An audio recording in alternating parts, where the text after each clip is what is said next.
Bonjour, donc nous allons continuer notre travail sur Maths C matrice, le langage C appliqué aux mathématiques.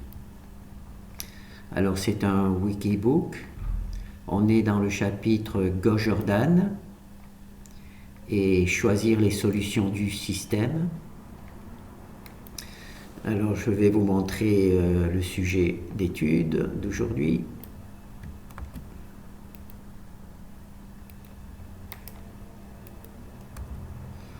Bon, on va fermer ça, hein. On n'a pas besoin. Alors ce que l'on souhaite, c'est trouver une matrice qui, une fois le système résolu, une fois le système résolu, il a cette forme.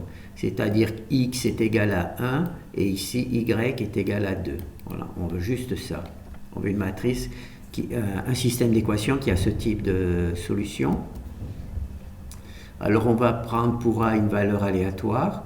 Étant donné que j'ai pris 1 et 2, j'aurais pu prendre des valeurs plus petites entre moins 9 et 9, mais enfin là j'ai pris des valeurs un peu grandes, c'est pas grave, hein. Donc on va prendre une matrice aléatoire de ce type. Là on a la matrice T qui correspond à la résolution de ce que l'on veut, et on multiplie A par T pour obtenir le système que l'on veut travailler. Et là on reconnaît la matrice A. D'accord ? La matrice A, elle est là. Et en fait, ce qu'on fait, on multiplie juste cette valeur par A, et ça nous donne cette valeur-là. Et quand on résout le système, il y a un petit miracle qui se produit, et bien on obtient bien le bon résultat. D'accord ? Donc là, on va voir le code, comment les choses se présentent. Donc là, je choisis pour T un tableau de nombres qui correspond aux valeurs que je souhaite, d'accord, ces valeurs-là. Alors j'utilise la commande qui copie un tableau dans une matrice, donc là c'est le tableau, et là c'est la matrice. Donc ici il y a le tableau qui rentre, et ici il y a la matrice, mais là la matrice est en construction, et elle s'appellera T, d'accord. Là j'ai la matrice A, donc là je crée des valeurs aléatoires, entre moins 99 et plus 99, d'accord. Et là on crée la matrice qui est une matrice carrée, alors que là c'est une matrice, c'est le système AB, hein, qui se prépare. Donc c'est une matrice qui a 2 lignes et 3 colonnes, qui correspond donc à la forme de AB. Alors là on fait la multiplication de A multiplié par T. Donc là on fait tout le travail dans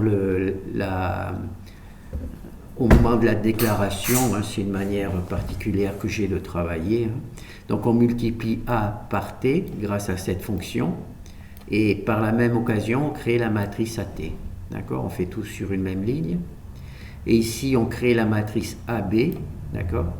Alors ici on crée la matrice AB comme on a l'habitude, pour qu'il y ait le nombre de colonnes, le nombre de colonnes de A, le nombre de colonnes de B et le nombre de lignes de AB, d'accord. Donc ça, on l'a déjà vu, hein. Ici, il y a le nombre de lignes de AB, hein, puisque A et B ont les mêmes nombres de lignes. Là, c'est le nombre de colonnes de A, et là, c'est le nombre de colonnes de B, d'accord. Donc on voit A, deux colonnes, comme elle est carrée, c'est 2 lignes aussi, et une colonne pour B. D'accord. Donc là c'est déjà toute la truc. Là on crée donc la matrice AB.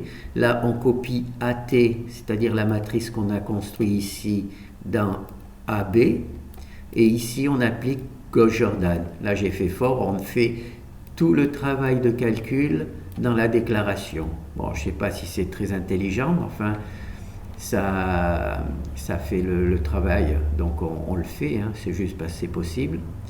Donc ici on imprime T, d'accord. On va le voir, l'impression, comme ça ce sera plus facile. Donc là on imprime T, mais je l'ai appelé AB parce que en fait c'est le résultat que je veux, c'est-à-dire ce système là. Je veux qu'une fois résolu, AB a cette valeur, d'accord. Ensuite on va taper return. Donc ici j'imprime A, d'accord, la valeur de A. Donc là c'est une comment ça s'appelle, une fonction qui donne des nombres aléatoires entre moins 99 et plus 99. Ensuite ici j'imprime t, là j'imprime vraiment t, d'accord, pour montrer à quoi, enfin la valeur de t, puisque ensuite je vais multiplier a par t, donc il fallait que je monte quand même t d'abord, et on obtient ab. Et ab c'est ce système-là, d'accord. Donc là il y a a, là il y a b, et là il y a at. Et pourquoi on ne voit pas la multiplication? Parce que j'ai fait fort, j'ai mis les multiplications dans la déclaration. Là, la fonction multiplication qui multiplie a par t, elle crée une matrice par la même occasion, et cette matrice s'appelle at. Voilà. Alors ensuite, eh bien, ce que l'on fait, on affiche AB, d'accord? Donc là, on a AB. Oui, là, on a AB. Donc là, il faut que je l'affiche, hein, AB. Et là, AB est résolu. Pourquoi AB est résolu? Parce qu'au moment où je crée AB, d'accord, c'est ici la fonction qui crée AB, d'accord? Alors, pour le nombre de lignes, c'est le nombre de AB. Pour le nombre de colonnes, c'est le nombre de colonnes de A. Et pour le nombre de colonnes pour B, donc ça c'est le nombre de lignes, nombre de colonnes de A et nombre de colonnes de C. D'accord, là donc c'est la fonction qu'on connaît déjà qui crée les matrices spécialement pour Gauss-Jordan. Ensuite, donc là, on copie, une fois qu'on a créé la matrice, on copie AT, d'accord, ça c'est la fonction qui copie. C'est un peu complexe parce que tout est à l'intérieur, mais enfin je me suis amusé, hein. On a le droit. Donc on copie AT dans la matrice que l'on vient de créer. AT c'est cette matrice-là que l'on a initialisée. Et ensuite on applique la fonction Gauss-Jordan total pivoting, d'accord, la fonction Gauss-Jordan total pivoting, et on obtient ça, on obtient AB, d'accord. C'est ici que AB est déjà calculé avec Gauss-Jordan, donc c'est pour ça qu'on l'affiche directement, d'accord. Bon, ben, c'est un peu ça rend un peu complexe le fait de tout mettre dans la déclaration, mais comme c'est possible, j'ai trouvé que c'était sympa de le faire. Bon, on va voir le deuxième exemple. Alors, deuxième exemple, c'est le même principe de toute manière. Simplement, il y a juste les valeurs qui changent. Alors, tout sélectionné. Alors, cette fois-ci, c'est une matrice 3, 3. On veut 1, 2, 3 comme solution. Donc, x est égal à 1, y est égal à 2 et z est égal à 3. Donc là, je fais la même chose. J'invente une matrice aléatoire A qui se comprend entre moins 999 et 999, d'accord? Ensuite, là, j'ai ma matrice T. Je multiplie A par T, j'obtiens AB, et ça, c'est ma matrice qui va avoir pour solution cette valeur-là, d'accord? Et si on regarde, en fait, j'ai simplement copié A dans A, tout simplement, là, on voit, et j'ai multiplié B, cette valeur-là, ces valeurs-là, par A. D'accord. Et c'est ça qui nous donne ces valeurs-là. Et quand j'applique Gauss-Jordan, eh ben, je retrouve bien la valeur. Et il y a à 5 chiffres après la virgule. Hein. Donc c'est déjà un bon résultat du point de vue calcul. Hein. Donc là c'est la même chose, tout se construit ici. Hein. La matrice T, la matrice A qui est random, la matrice AT qui est une multiplication de A par T, et la matrice AB qui est le résultat de la fonction Gauss-Jordan sur la matrice AT. D'accord? Voilà. Donc là, c'est le même principe, donc je ne vais pas revoir le code. Donc là, c'est un petit peu particulier.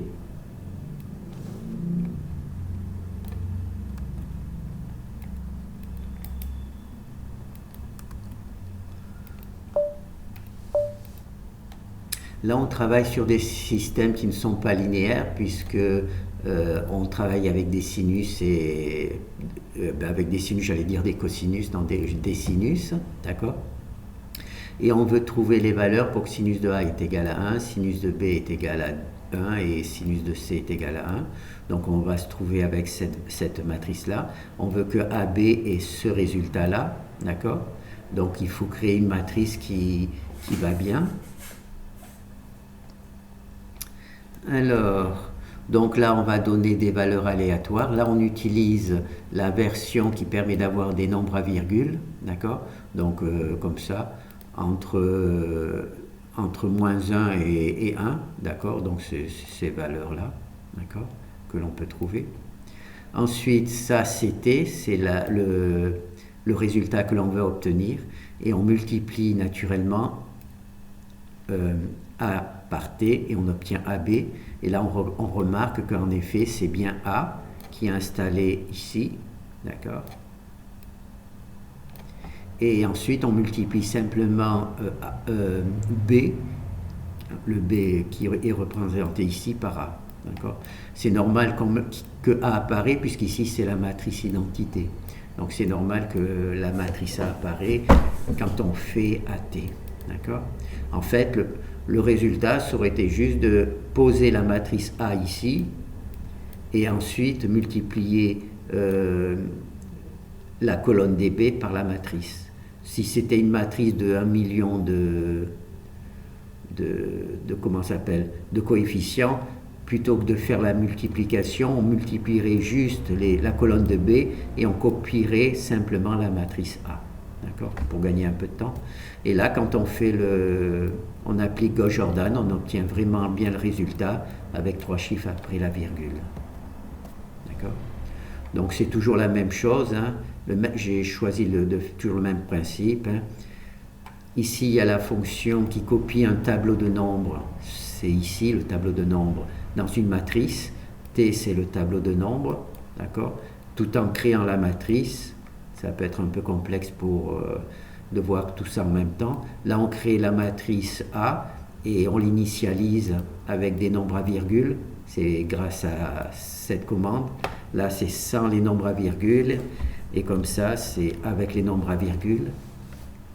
Là, on multiplie simplement A par T, d'accord, puisqu'on a besoin de AT. Et une fois qu'on a AT, on applique simplement Gauss-Jordan et on obtient AB, d'accord. Et AB est construite en même temps qu'on copie AT et que l'on applique Gauss-Jordan. Donc c'est ma manière de travailler qui le permet, donc je m'amuse avec ça, hein. C'est pour ça que là on imprime directement AB, puisqu'en fait tous les calculs ont été faits au moment de l'initialisation. Donc là on continue. Alors on va voir le deuxième exemple.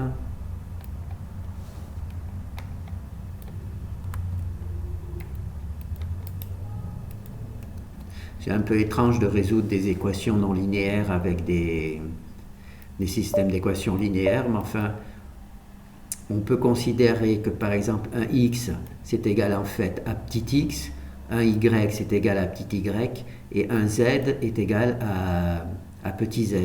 Et une fois qu'on a trouvé petit z, il suffit de le remplacer par grand Z et de prendre son inverse, d'accord. Par exemple ici, je pose x égale, non plutôt y égale 5, là je vais marquer petit y égale 5. Et une fois que j'ai la valeur de petit y, je prends, pour avoir y, le grand y, et ben je prends l'inverse de petit y et j'obtiens donc la valeur que je souhaite, d'accord. Donc là c'est juste un subterfuge. On pourrait remplacer ici par des petits x et des petits y et des petits z. Et une fois qu'on a ces petits x, ces petits y et ces petits z, on marque simplement que petit x c'est 1 sur x, petit y c'est 1 sur y et petit z c'est 1 sur z. Et ensuite on fait les calculs pour trouver les valeurs de grand x, de grand y et de grand z. D'accord ? Donc là c'est un système d'équations un petit peu particulier. Donc on veut résoudre ça. C'est un peu pour diversifier le travail.